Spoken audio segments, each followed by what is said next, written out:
I think this has been one of the fastest growing demand curve in the history, if I may say so, in the history of technology evolution. I don't think we've seen such of acceleration in terms of not just pilots, but in terms of demand and the demand you receive from across various verticals. Usually in the past, technology was you would see this whole curve, and the adoption is usually from the early adopters of technology, because they are the ones that run their technology business, like companies like ourselves, or they use technology very heavily to drive their businesses. But this time around, we're seeing this across the board, from the cities, corporations, public sectors across the world, Australia to Dubai to Middle East to Southeast Asia.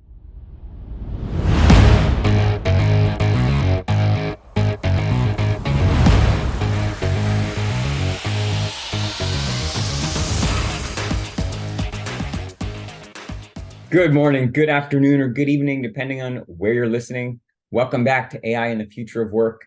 Thanks again for making this one of the most downloaded podcasts about the future of work. If you enjoy what we do, please like, comment, and share in your favorite podcast app. And we'll keep sharing amazing conversations like the one we have for today. I'm your host, Dan Turchin, CEO of PeopleRain, the AI platform for IT and HR employee service. I'm also an investor and an advisor to more than 30 AI-first companies, and as you know, a firm believer in the power of technology to make humans better. If you're passionate about changing the world of work, or maybe just looking for your next adventure, let's talk. Now, we learn from AI thought leaders weekly on this show, and of course, the added bonus, you get one AI fun fact each week. Today's fun fact: Nature Online summarized an interesting academic paper that compared ChatGPT's output versus human students in 32 university-level courses. It found the work was indistinguishable, which sparked new debate about how AI is introducing different learning models. The authors go on to say current AI text classifiers can't reliably detect ChatGPT's use in schoolwork due to both their propensity to classify human-written answers as AI-generated, as well as the relative ease with which AI-generated text can be edited to evade detection. My personal commentary: I hope studies like this one are a wake-up call for tech laggards in education. Restricting access to LLMs in the classroom is not the answer. A combination of modern ethics codes and more presentation-driven assignments that rely on critical thinking skills are the path forward. As always, we'll link to the full article in today's show notes. Now, shifting to this week's conversation, Wipro is one of the largest providers of tech and tech services in the world, with more than 250,000 employees. It was started in 1945 and is now the third largest software company in India, with a market cap of more than $27 billion. We're lucky to be joined today by the leader driving Wipro's technology vision. Subha Tatavarti joined Wipro as Chief Technology Officer in March 2021, after a distinguished career in tech leadership roles at companies like Walmart and PayPal, where she led the product, data, and infrastructure teams.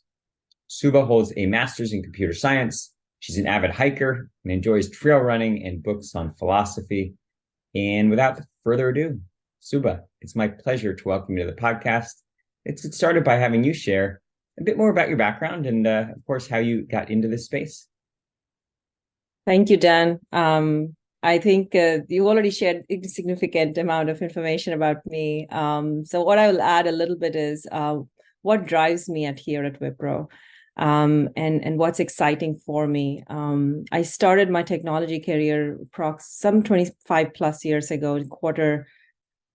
I can't even imagine, it's quarter for a decade at AOL. And what we did then at that time was anything but LLMs and Gen AI, but distributed and computing and parallel processing and statistical analysis of large sets of data, which essentially is what is today's LLM. At that time, we didn't have the kind of compute power we have today. Some of our jobs, I remember I was working in one of the largest financial institutions at that time in the early part of my career. Some of our statistical modeling jobs ran for 2 days in one of the largest Unix and Linux server farms.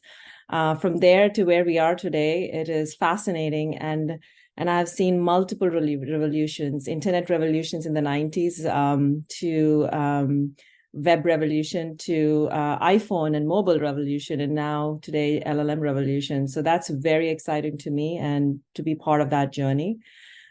Specifically at Wipro, what's really exciting for me is the fact that we have this massive vantage point. The fact that we work with 25 plus verticals and 1,400 enterprise customers is what is so exciting, because you take a new technology like Gen AI, and then you see applications across various verticals and various layers of stack per vertical, because every vertical may have a slightly different stack.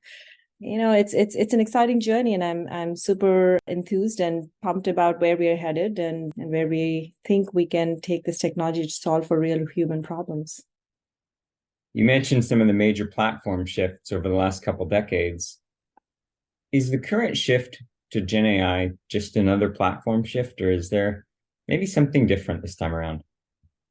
I think this is something different this time around. I don't believe it's just a pure platform shift. Mobile, I would categorize as platform shift. It's a good question. How you distribute and consume information translates into how then you use that information to create transactions and commerce.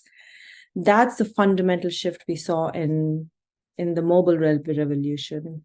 I think this is going to be a bit more than just platform revolution. I think this is going to shift the way we fundamentally do work. An example of how today's and future generations will learn information and how they create a community and a conducive environment for learning and sharing. You just talked about how it's impacted. And I think that is just the tip of the iceberg. What is quite surprising is the quality of code, as an example, generated by LLMs. We always thought that reasoning, not necessarily critical thinking as much, reasoning is primarily a human trait. But the fact that LLMs are able to create a fairly good piece of code is surprising. And the surprising part of it is that it is fairly accurate as well. And it is tireless. That's the scary part, because humans get tired. We don't have the capacity to produce high quality output consistently every second of the day, whereas LLMs can. And that's the scary part of it. So I do believe that this is a little bit more than just a platform shift. This is going to change the way we do business. This is going to change the way we lead our lives. We gather information, we harness information, and how we consume that information. You're talking to a lot of enterprise technologists who are trying to figure out how best to make use of the technology. Maybe could you pick one example of some of the inbound demand that you're getting from you mentioned 1,400 enterprise customers. What are people talking about? Yeah, this is fascinating. Well, firstly, there's a lot of confusion. And I think that's because exactly for the same reasons. Is it some of these studies come out and then they talk about how it's able to score better than MCAT scores or SAT scores, and suddenly you have another study that comes out where there is a breach of enterprise information. So there is a lot of confusion first.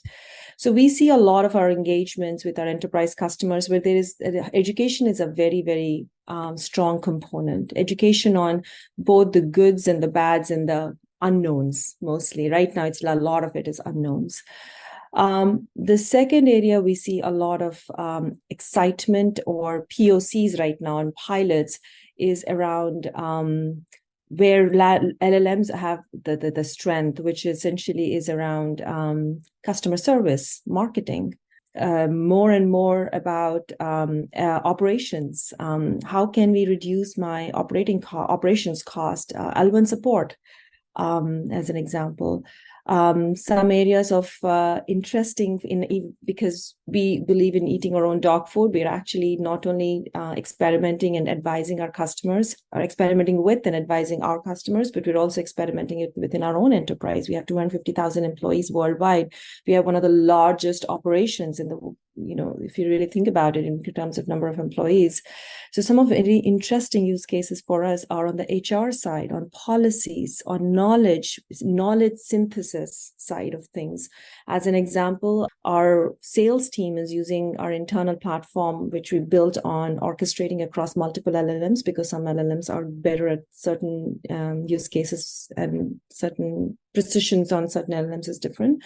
We realized that our sales cycles, especially, we can synthesize large volumes of data and create summaries, and that summary is fairly accurate. Even if it's at 70%, it's reducing our cost, which means our productivity is going up 3x, 5x, 10x in some cases.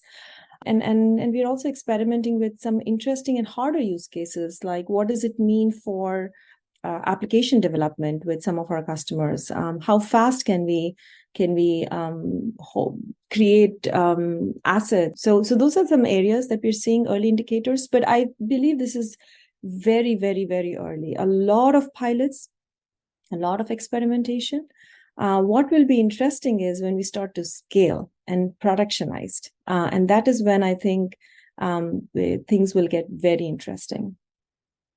Yeah, it's a good point you make. As AI vendors, we assess the maturity of the market based on who the demand is coming from.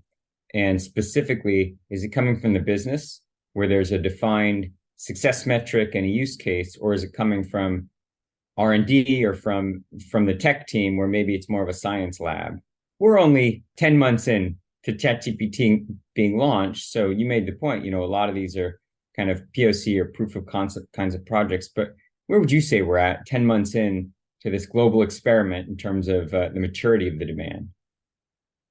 I think this has been one of the fastest growing demand curve in the history, if I may say so, in the history of technology evolution. I don't think we've seen such acceleration in terms of not just pilots, but in terms of demand and the demand we see from across various verticals. Usually in the past, technology was, you would see this whole curve, and the adoption is usually from the early adopters of technology, because they are the ones that run their technology business, like companies like ourselves, or they use technology very heavily to drive their businesses. But this time around, we're seeing this across the board, from the cities, corporations, public sectors across the world, Australia to Dubai to Middle East to Southeast Asia. So from a demand perspective, I think it's probably one of the fastest in terms of wanting to adopt, because recognition that this will impact their business is universal. In terms of maturity of technology, sustained maturity and sustained adoption, and then really understanding whether this will change. Once you start to scale, operationalize, productionalize, and scale it, what kind of issues you may encounter. And I don't think we've reached that stage right now. And it's too early for us to reach that stage. So to answer your question from a maturity of adoption, I think it's probably one of the fastest in terms of adoption or experimentation. In terms of truly operationalizing it, and it's still a little bit ways ahead.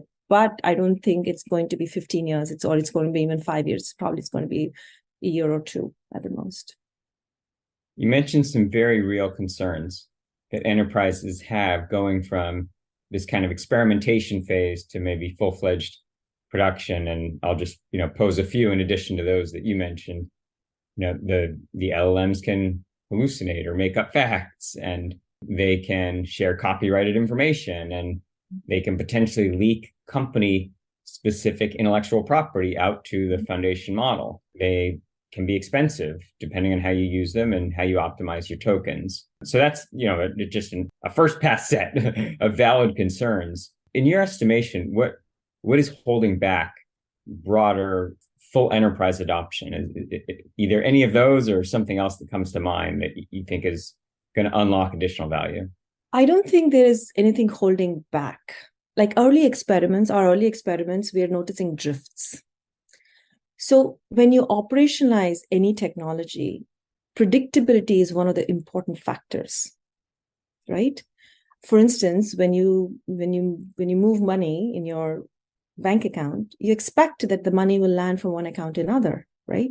So there is some sort of predictability in every operation, and I think that sustained predictability is important for any new technology to be adopted worldwide or at scale. It's yet to be seen what that sustained predictability manifests itself as when you operate with LLMs in use cases that require that. And hence you see early adopters like marketing and sales, and because you still have a human interaction where you can validate information, right? Whereas in operations or infrastructure operations where you have 5 nines and it is still possible. I mean, there are AI infrastructure companies that are autonomous, autonomous cloud companies out there. But what does it really look like when you start to bring in LLMs? And we don't know that yet, right? So that's one. The second thing I would slightly shift the conversation is around the risks, because all these productivity gains that we talk about in operations through LLMs or Gen AI, and it's not just LLMs, actually Gen AI, is also true for productivity gains for bad actors. DDoS attacks will become more efficient. Phishing attacks will become even more efficient. You don't even need human intervention. I mean, or the entire operation can potentially be so well crafted that it becomes more not only easier but to scale very, very fast. So I think there is whole productivity and operations curve, but then there is this whole security curve. And I think I would probably anticipate a lot more focus on, not now, but in the next 15 months to 2 years, a lot more focus on this side of the adoption curve, where there is whole defense mechanisms using Gen AI to basically counter Gen AI attacks. And that will be another fascinating area of study. But to come to your point, I think that predictability, that sustained predictability in when you operate technology at scale is, I think, where we still don't know, and there is some hesitation, I believe. It's a good way to position it, the sustained predictability, but also thinking about how the risks are accelerated as well as the rewards. So if you ruled the world and you could define the strategy for how we rein in the bad actors and accelerate these positive use cases, what would you propose in terms of a regulatory framework to make these LLMs safer for every enterprise? That's a great question, but it's also a very difficult question to answer. See, we don't know yet. And I would be wrong if I were to propose A, B, or C.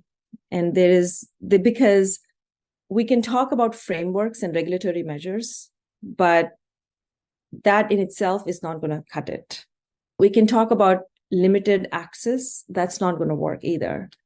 We have to figure out a solution that is nuanced and does not restrict the benefits, as you said, and still create innovation and still able to kind of control. I don't know the answer, really. I think it's going to evolve as part of our approach. More data is coming in, as an example, on which use cases these generative AI works best. We will see a natural selection process as it happens to every technology. What we saw with Web3, what happened, and I think a natural selection process will happen, and it will evolve and mature. And I think this answer could be, we will have more data to talk about what is the best framework in the next 15 months than in the last 9 months. In 9 months, I mean, again, we know that generative AI existed since 2018 when the first BERT model came out, right, from Google, but it has not taken the attention of the world by storm the way ChatGPT has, because of what it is able to do. And I think, but the data isn't there yet. We don't know. So unfortunately, I won't be able to answer your question, even if I were ruling the world. because there is no data yet for us to be able to elegantly answer that question. When we have you back on the podcast, maybe A, you will then be ruling the world, and B, we'll have more data and you can answer the question. How about that? Sure, works for me. Well, one of the things that's fascinating about Wipro is the global footprint. And you mentioned 250,000 employees and just, an amazing legacy of technology innovation. Coming from India, I believe it's the third largest software company in India. Would love to get your global perspective. Are the demand patterns from around the world similar to what we see in North America? We have an awful habit, certainly in the United States, of navel gazing and thinking that everyone kind of looks like us, which I know is not the case. I'd love to get your global perspective on trends in Gen AI. Yeah, you're absolutely right. One of the exciting parts of my job is that it's such a global company. I've worked in the past with 4 companies that were primarily focused for North America. And you're also right that the demand patterns are somewhat different in other parts of the world. So it depends on the region. Specifically around Gen AI, there are early adopters. Middle East is early adopter. And I'm not saying that other regions are lagging behind significantly, but in terms of global pattern, you see a lot of early adoption happening in areas that are rapidly developing, right? So that is one interesting part of the whole process. If you've seen in terms of just the Gen AI demand, I see a lot of early adopters from sectors that you would not even believe the sectors that are early adopters: oil and gas, energy, some large telecom companies. The ones that are most curious turn out to be more and more governments.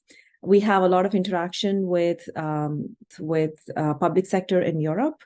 We have a lot of interaction with public sectors in Australia and in Middle East. So the interaction, curiosity, and experimentation is across the board. This is one technology, unlike what we saw with 5G, and like what we even saw with probably mobile and apps, where the curiosity and demand is across the board, but specifically Middle East, Australia, and public sectors, I see. Very interesting. All AI comes down to really a data problem. And so conventional wisdom says whoever owns the data will end up having the ability to train more accurate foundation models faster for lower cost. Do you believe that ultimately in the Gen AI space, all the value will accrue to, call it big tech, Microsoft and Google and Amazon, Apple, et cetera? Or is there room for not just adjacent large companies like Wipro, but maybe even startups to innovate when they don't own the underlying data? Absolutely.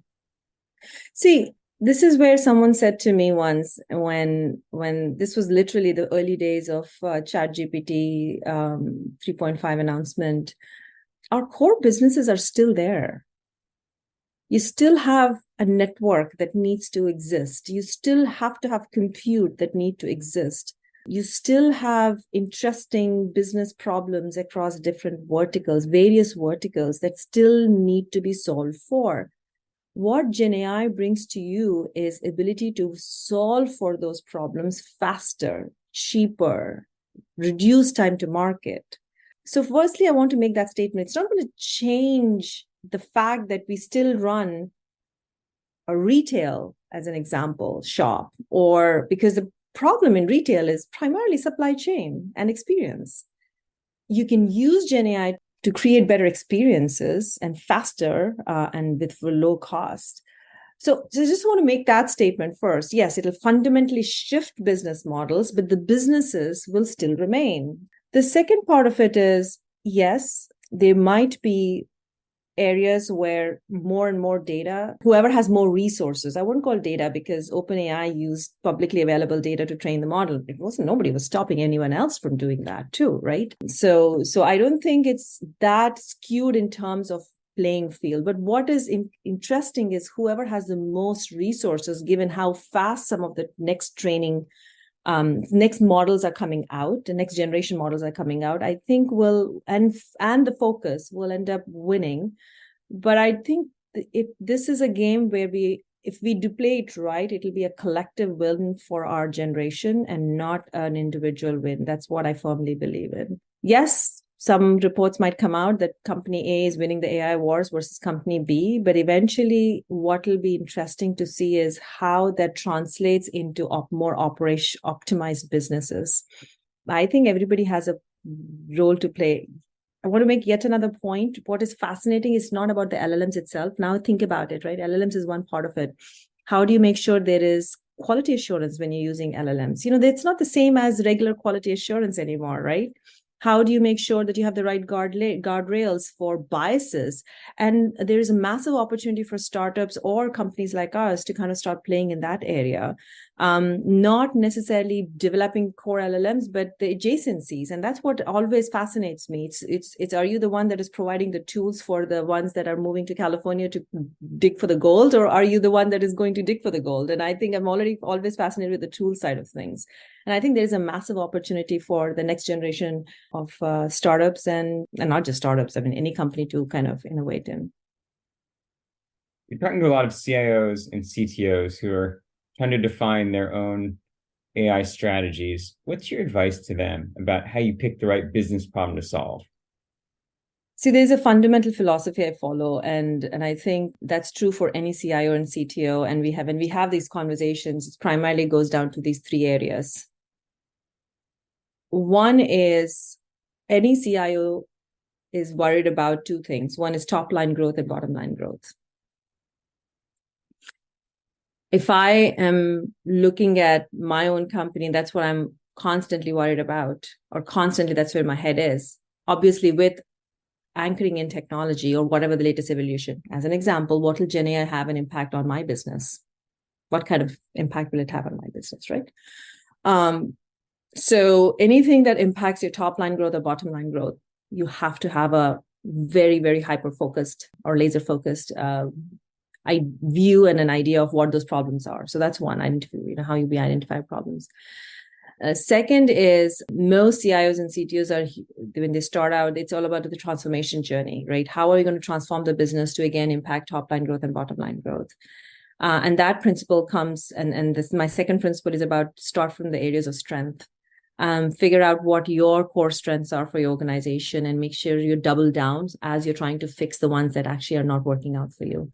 Because those kind of wins in the market, when you double down on the strengths, are going to accelerate your growth than trying to focus on what is not working. So that's the second piece.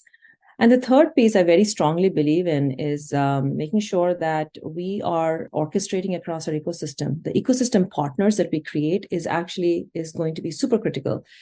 Any contract, any negotiation, anything we term in terms of how we work with each other is fundamentally based on the fact that both parties have to feel that they're winning. Otherwise, there is no reason for us to do business with an enterprise, right? And that's true for any CIO and CTO who's looking at how do we partner with companies like Wipro, or how do I partner with companies like other enterprises that have their core businesses as something else, but technology is a driver for them. And that nourishing that ecosystem partners is going to create a win-win situation where you're creating wins for each one of you, and then that collective win will help you transform faster, better, and grow your business faster and better.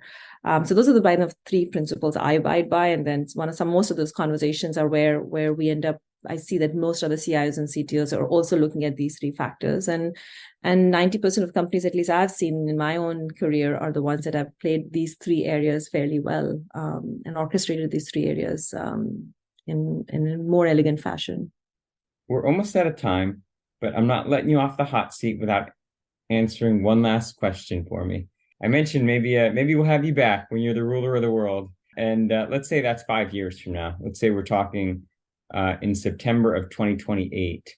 I want to know what's one workplace behavior that will be common then that today in 2023 just seems like science fiction. I think it'll be our human interaction is going to fundamentally change, I believe. Regardless of what we do, whether we are playing a sport, whether we have social interactions, or whether it's workplace, I think human interaction is the fundamental thread, so to speak, that kind of ties everything together in this world. And I think businesses at workplace, in terms of workplace interaction, how we interact with humans, how productivity across the globe will manifest itself, will fundamentally change. We talked about this. I remember this 2 years ago when COVID happened. There was a lot of interesting ideas about people moving away and not needing office spaces, and now things are changing again. But I think in 5 years, we'll really know what that human interaction means to actually run a very productive enterprise. I also believe that in general, we talked about immersive worlds. I think there will be yet another avatar of immersive workplaces that may not be the way it was first rolled out, but it might bring the world closer. I do believe that there will be a lot of globalization, but with localization. I threw a lot of things at you, but I don't know but I do believe that how we interact actually creates a better environment and better businesses. And I think that will fundamentally change. I like that vision for the future. It's optimistic. I firmly believe that as we interact with bots as co-pilots more and more, it's going to give us as humans an opportunity to redefine how we interact with each other. And I think it doesn't take the humanness out of work. In fact, it infuses more opportunities for more genuine connections that don't involve things that a bot can do for us. Yes. So I, for one, am on Team Human, and I like how you shared that vision for what's ahead. Thank you. Awesome. Thank you so much, Dan, for having me here. You bet. Anything else that you'd like our audience to know about Wipro or the good work that you and your team are doing? Yes. So you covered everything about Wipro, except for, in addition, I'll add one more part to it, which is that it's one of the reasons I joined Wipro is because it's 66% of its profits go to a foundation. So we are one of the only companies in the world that, as an employee, I feel very proud to be part of, where every dollar I earn for the enterprise, I know that 66 cents goes to a good cause. And we run some of the largest programs in the world when it comes to across the globe, comes to education, literacy, healthcare, and so on and so forth. And that is one of the biggest reasons why I joined, but also one of the most exciting reasons for us to get this right. Because what we do in our daily business and get specifically anchoring around Gen AI, we are not only not for profit driven company, but we're also anchored in our values of sharing with our community, values that are anchored in doing the right by humanity. So I think this whole revolution around Gen AI is also very fascinating for us from that angle as well. So just an interesting tidbit about Wipro for your audience. Thanks for sharing. That is unique in the tech community. Subha, I've really enjoyed this one. Thanks for hanging out, and I look forward to continuing the conversation another time. Thank you, Dan. Thanks. Excellent. Well, that's all the time that we have for this week on AI and the future of work. As always, I'm your host, Dan Turshin from PeopleRain. And of course, we're back next week with another fascinating guest.